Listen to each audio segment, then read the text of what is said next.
Hi. All right. So now I want to share about my son Alessio's journey. So after knowing my daughter was tongue-tied and then 2.5 years down that rabbit hole, I ended up getting my ties released, doing myofunctional therapy before, after starting learning with my course in myofunctional therapy. And then my son was born. I knew he likely would be tied as well. And he was, sure enough, he had tongue, lip, and cheek ties. So his lip tie was completely to the gums. And he was having a difficult time breastfeeding as well. So then with my son, knowing I wouldn't really have much of a supply likely if he wasn't able to suck, use his tongue, use his lips properly, we went and saw the same specialist that saw my daughter. So we went and set him an appointment with her the first week of his birth, had her look at him. She's like, yep, mhm, all of them. So then we started doing feeding therapy. We got the recommendations to start feeding therapy and do a couple weeks of feeding therapy. My son was young at the time. My daughter was like closer to 4 months when we got her ties released. So a lot more function had been going on in the suck reflex and everything, right? So my son, we just worked on strengthening his jaw, a little bit of that, little pre-op work for a few weeks. And then I think he was about 10 days old when he got his ties released. And with him, I was able to breastfeed him for close to 10 months. And I mean, I still did have supply, but personally, like, just ended up stopping with everything. At the time, we were supplementing a little bit with the bottle with some breast milk, some donor breast milk, and then some formula also that we had ordered from Europe that didn't have the seed oils and the extra preservatives in there. So we had to actually buy that in bulk to save a little bit of money on that, which is fun, but you do what you got to do, right? Anyways, so I actually had supply for 10 months compared to the 3 months with my daughter. So, like, world of change. We were doing his therapies. We were also, I had been seeing a pelvic floor physical therapist, some between the two births. So then she was seeing him a little bit as well to help with his feeding. And then I noticed he was really like scrunched up on one side. He didn't like to sleep on his back. We had to put him in a little like rocker for him to be able, that kept him upright like this for him to be able to sleep. He hated the car seat. So even though we had gotten his ties released, his body still had that function. Your swallow starts about like 9 weeks gestation. So he was still living like almost a year with that dysfunction that we were trying to correct. He had been living with it for a year.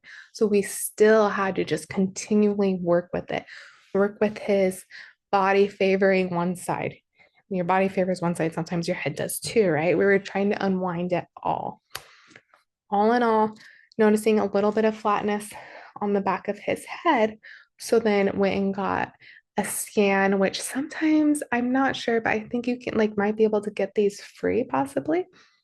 We went to Children's Orthotics and Prosthetics, and what they did was they put a little like sock nylon over his head and did a little scanner to see really the exact shape of his head and was it really flat in one area or not.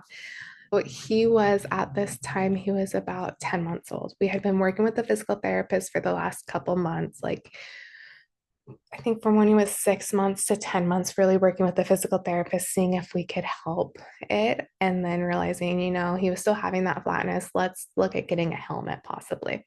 So that's when we went and we're looking into getting a helmet. And then notice, okay, he was growing, his head was growing more outward than back. And so just needed to direct that growth there. We went through that process. He was in his helmet for, I think, 4 months that he was, and we had his checkups with that. Might have been closer to 6 months. And um they'd go in and adjust it as his head grew. They took the measurements, making sure he was on the right track. In the meantime, we were also getting some cranial work done as well, because if his head was growing outward instead of back, then that tells us that his temporal muscles were kind of being stuck.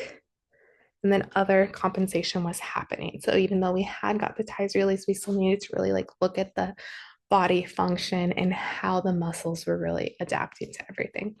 We got some cranial work done by an osteopath in town, worked on his cranial, his sacrum area, really the full body there. We saw him a few times. Could go back for more always, right? Definitely helped. He is like, every kid's different, right? But a world of change, just in his feeding, his tongue movements. We continued with feeding therapy with him after his release, because then we needed to make sure that he was going to be okay once he started solids. And then just as well as like drinking water from a cup, things like that, right? Want to make sure it's being done properly so we don't start these dysfunctional habits early on and continue to live through that and end up an adult with dysfunction. Not anymore, but so he graduated feeding therapy. We still work through it though. We still work through his tongue clicks. I see his mouth open at times too. I encourage the kids to use like their munchie devices, hard carrots.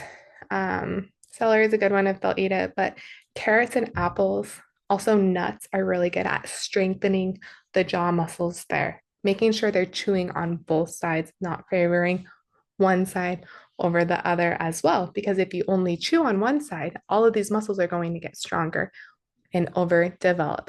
So when we see, maybe there's asymmetry in the smile and the facial patterns. All right. So my son now, he's 2 years old. He just turned two, and he's talking sentences. He moves his tongue around, like I'll do his clicks. I'll even try and hold my tongue up there. He mimics me. Kids love to mimic you. You guys, one big tip I have, I think I heard it, I forget where I heard it from.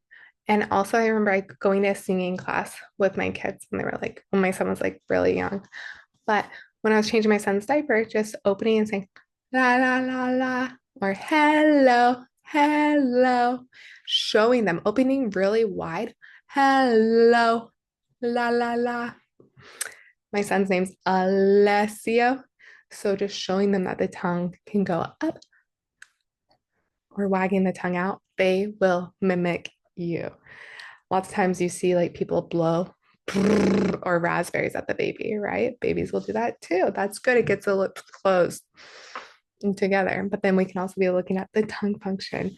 So that's more about my son there. He's just talking away.